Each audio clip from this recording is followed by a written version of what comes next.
Thanks for joining us for another episode of the Governance and Policy Podcast from the Adam Smith Center. We are Singapore's first and only organization promoting pro-market values. I'm Brian, I'm the host for today's episode. Today, I'm very excited to be joined by Dr. Phil Magness, all the way from the United States. He's a senior research fellow at the American Institute for Economic Research, which is a leading economic research and advocacy organization. He is also an economic historian whose work focuses on the intersection of history and political economy, both in the 19th century and in the contemporary period. He's also the author of numerous books and articles, both in academic journals and the popular press. Most recently, he authored a book called The 1619 Project, A Critique, which reviews the New York Times 1619 Project in a critical light. Today, our topic is on racism and race issues in America, titled Is America Racist?, which is a very timely topic considering the death of this man called George Floyd at the hands of a police officer, which has prompted more discussions about issues of race in American history and American society. So Phil, thanks for joining us in today's episode. Well, thanks for having me. So perhaps you should start by reviewing some current events. So recently we had this tragic incident of someone dying at the hands of a police officer. So many commentators and even the protesters are saying that this is not just some random dude dying, right? But there is something deeper about it. Right. They say there's systemic racism. Do you agree with this characterization, and how do you see these current events? Right. So just to update your listeners on what's happened, there was an individual by the name of George Floyd that he was in Minneapolis, Minnesota, and just over, I think, 2 weeks ago now, so it was very end of May, he was in the process of being arrested. The claim was that he had forged a $20 bill that he was trying to use at a store. But during the course of his arrest, one of the police officers basically kneeled his knee on top of the guy's neck and ended up killing him.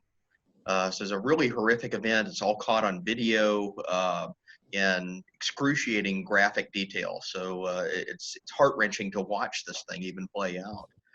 And it's ignited a wave of protests across the country in response to police brutality. But there are also deeper undercurrents to this, because it's not the first incident where a person has been very aggressively attacked during the course of an arrest.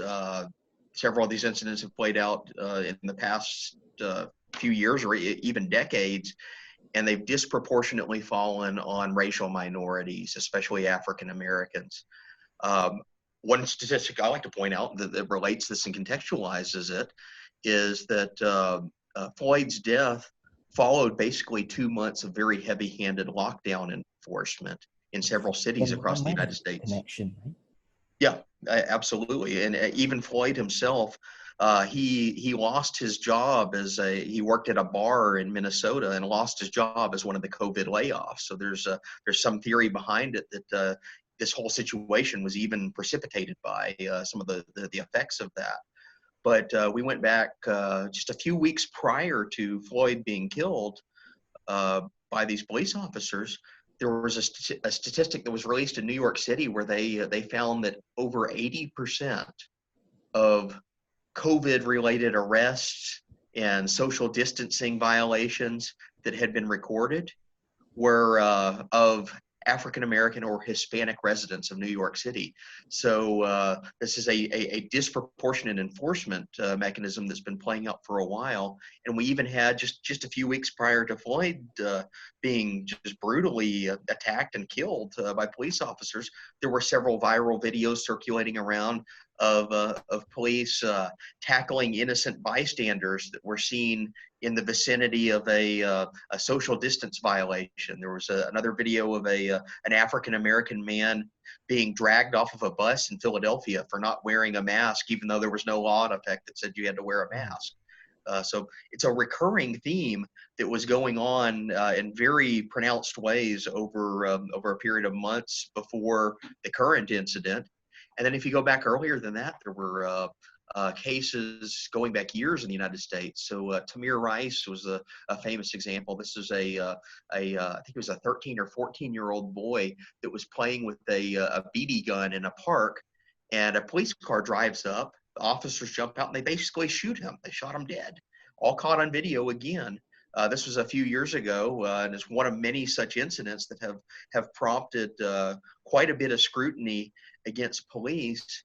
And it's highlighted a bigger problem in our society, that this is probably an institutional issue at Right. play here.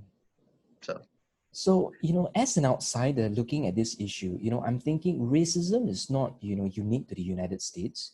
Police brutality is not unique to the United States. But are there some, factors which have been driving this on a deeper level, which are unique to American society? Because we don't really hear a lot of this maybe in the UK, right? Or in Right, Australia. right. Are there some policies, perhaps something deeper that's happening in the United States that's driving this? Yeah, I think there are very clear institutional reasons why police seem to be exceptionally bad in the United States in terms of these types of incidents. They seem to be Right. exceptionally common. Two that I'll highlight. One is that we have this doctrine that we refer to as qualified immunity, Yes. and it is basically a legal protection for officers that are operating under the cover of law. Some other countries do have similar and parallel types of structures, but what it basically means is it's very, very difficult for someone to hold a police officer who misbehaves on the job accountable. And that could be anything from filing a civil lawsuit against them. Then add on top of that, then the family may try to sue that police officer for misconduct. And lo and behold, they invoke these legal protections that prevent it. So that's one of the factors in the United States. The second, and this is really documented in a great little book by economist Christopher Coyne and Abby Hall Blanco that came out about a year ago. And what they do is they trace the heavy militarization of police tactics in the United States as something of an unintended consequence and spillover of the fact that we've been involved in all sorts of military enforcements across the world for the past 2 decades. And they So call think of this the the global war on boomerang terror. effect. Exactly. It's a boomerang coming back. You have soldiers going abroad that are investing in these tactics, such as like knocking on doors and kicking them in to find the terrorists, or investing in policing tactics that are built around heavy machinery, tanks, heavy arms being adapted to urban warfare types of situations. And after the wars have kind of started to settle down, those tactics have come back home and been readopted by police departments here. So whereas maybe 30 or 40 years ago, I'm not going to say police brutality was not an issue back then, but police tactics seem to be much more oriented toward kind of community enforcement. It's the Andy Griffith Show kind of ideal, which is a famous television show in the United States. It was a small town sheriff and his deputy, and they're kind of solving social problems Right. by interacting with the neighbors. Whereas today, it's much more of a warfare mentality of us, the police, versus them, the rest, and that just leads to situations that escalate really rapidly. So, from a classical liberal perspective, emphasizing the importance of limited government, free markets, and open society, are there some specific maybe suggestions or policy reforms that we can achieve maybe in the United States that will really get, this problem moving? Absolutely. So the libertarians have been talking about this for many, many years. It's kind of interesting to see the policy debate that's ongoing right now shift into these issues that we've been calling attention to for decades, even. So some of the proposals that come about out of classical liberal perspectives is first to eliminate the doctrine of sovereign immunity.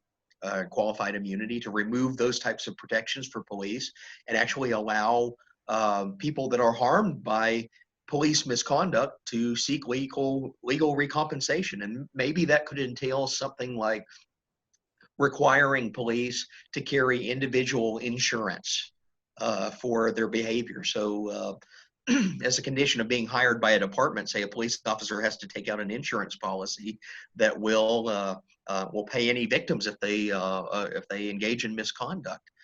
And the idea here is that police that are repeat offenders, that do things badly over and over again, their insurance premium would shoot up to a I point where it's see. no longer possible for them to become a police. So that's one angle to go about it. Another component, and there's been a lot of discussion, especially in libertarian, classical liberal circles, about eliminating some of these programs that take military grade equipment, such as tanks and heavy arms, from surplus after wars, and they give them over to police departments and say, "Oh, here's your riot defense gear. Here's your tactical training." So eliminating some of these programs, and they were federally subsidized, federally funded, that have brought a lot of this type of enforcement back home to the United States. And then the final thing is libertarians, classical liberals in the U.S. have been very critical for decades of the way that the drug war enforcement has played out.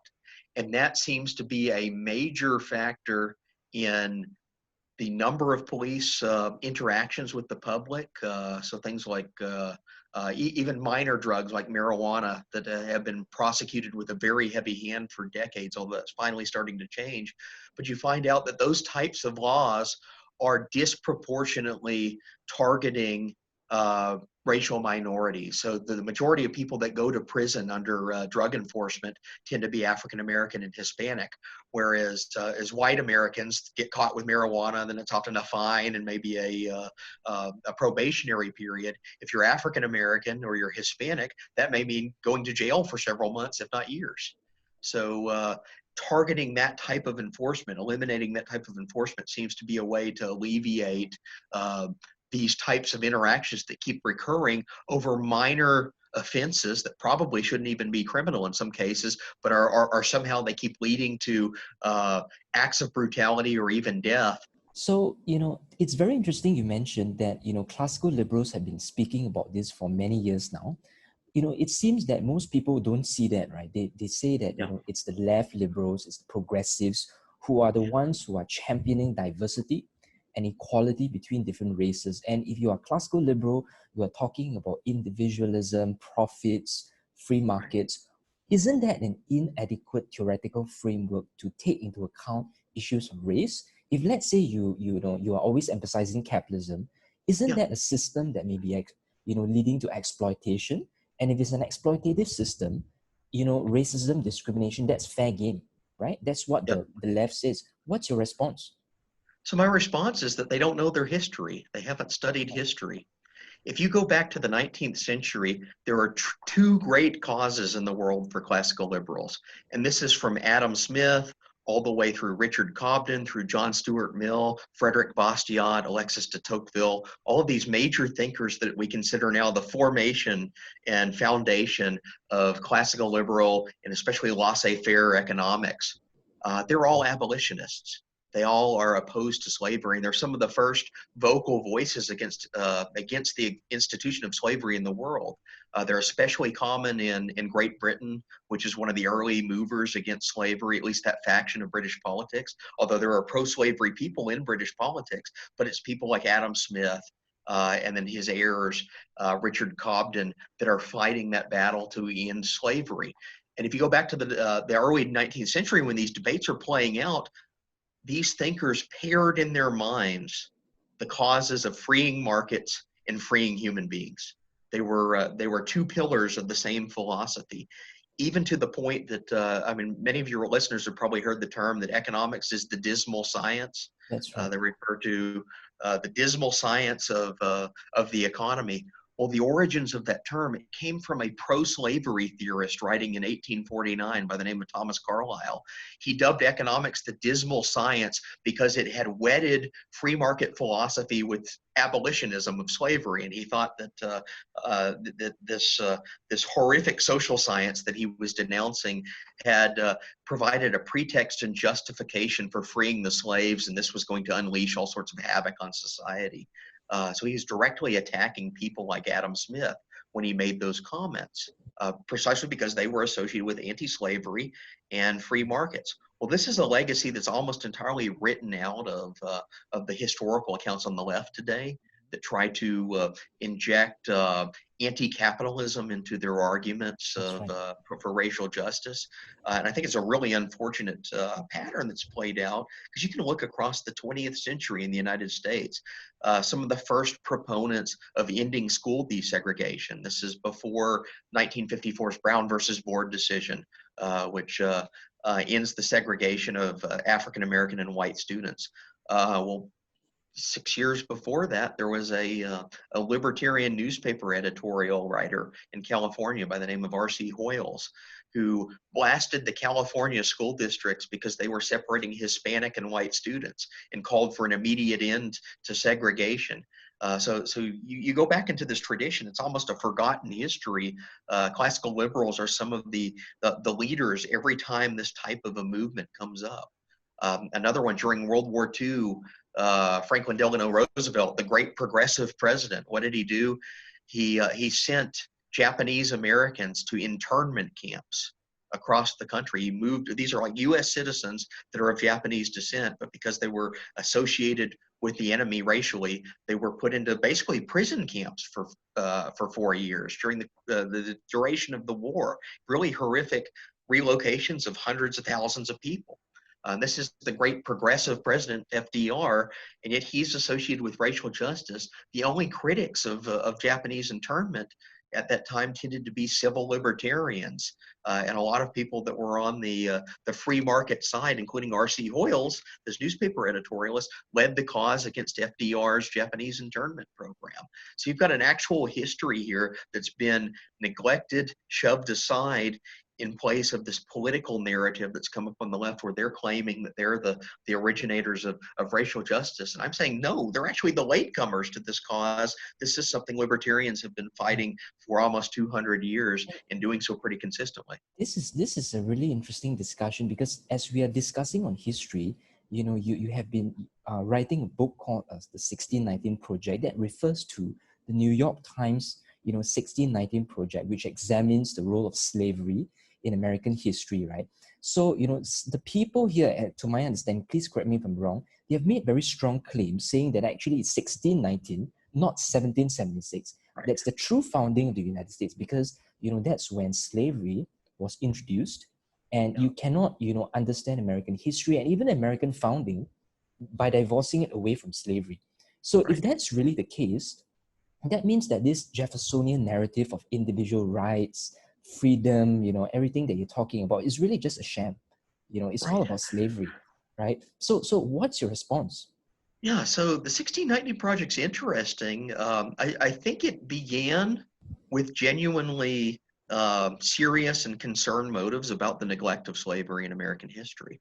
And so I'm a critic of this project, but I try to approach it as a nuanced critic.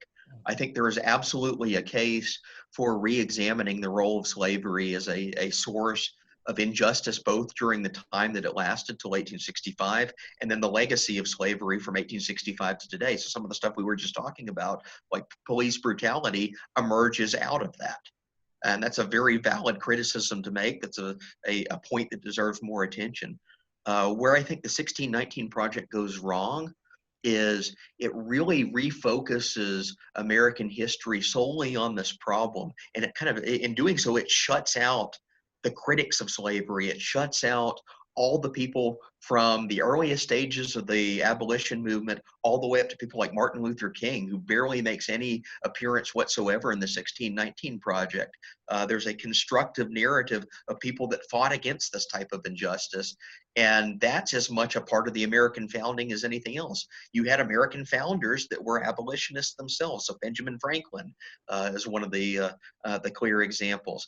In the wake of American independence, even though the Southern colonies all doubled down and entrenched slavery in really horrific ways that lead up to the Civil War, most of the Northern colonies took the opportunity of American independence to pass abolition.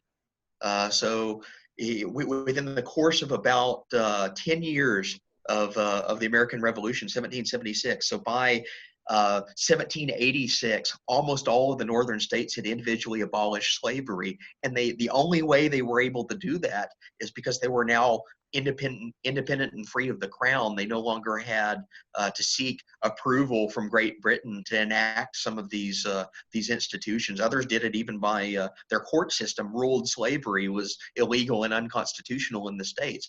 So that whole pattern is also precipitated and triggered by the American Revolution, and that's completely left out of the story that they're telling.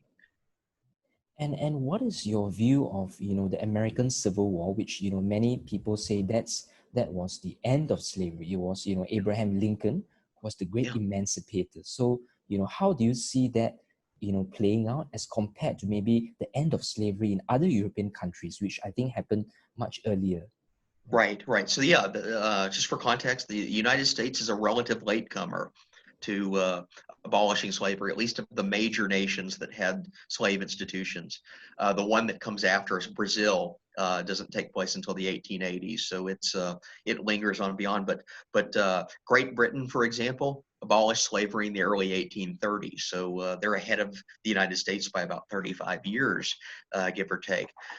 Most other European states had turned pretty sharply against slavery by the time that the American Civil War came about.